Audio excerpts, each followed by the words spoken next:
കൊട്ടാരക്കരയിൽ തെരുവുനായ ആക്രമണം വർദ്ധിക്കുന്നു. അടുക്കളയിൽ പാചകം ചെയ്തു നിന്ന വീട്ടമ്മയുടെ 2 കൈവിരലുകളും തെരുവുനായ കടിച്ചുപറിച്ചു.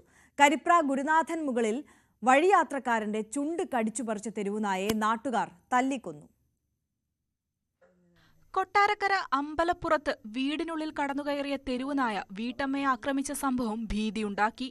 അമ്പലപ്പുറം സ്വദേശി സാലി ജോൺസണെയാണ് നായ കടിച്ചത്.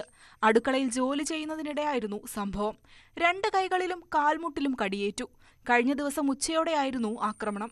അടുക്കളയിലേക്ക് അതിക്രമിച്ചു കയറിയ നായ സാലിയെ കടിച്ച ശേഷം രക്ഷപ്പെടുകയായിരുന്നു. ഇങ്ങനെ കഥ ഇങ്ങനെ അടഞ്ഞിരുന്ന് വേസ്റ്റ് എടുത്ത് അങ്ങോട്ട് കളയാൻ നേരത്തെ അകത്തോട്ട് ചാടി കയറി വന്ന് നേരെ അങ്ങ് ആളിലോട്ട് അങ്ങ് ഓടി. പുള്ളി കസര എടുത്ത് അടിക്കാൻ ഇങ്ങനെ വീണ്ടും തിരിഞ്ഞു വന്ന് എന്നെ കണ്ടോണ്ട് ഇവിടെ വെച്ച് ഇങ്ങനെ അങ്ങ് അടിച്ചു. ഉച്ചത്തിലുള്ള നിലവിളി കേട്ട് ഭർത്താവ് ജോൺസൺ ഓടിയെത്തിയെങ്കിലും നായ ഇതിനകം ഓടി രക്ഷപ്പെട്ടിരുന്നു. പരിക്കേറ്റ സാലിയെ ആദ്യം കൊട്ടാരക്കര താലൂക്ക് ആശുപത്രിയിലും തുടർന്ന് പാരിപ്പള്ളി മെഡിക്കൽ കോളേജ് ആശുപത്രിയിലും പ്രവേശിപ്പിച്ചു.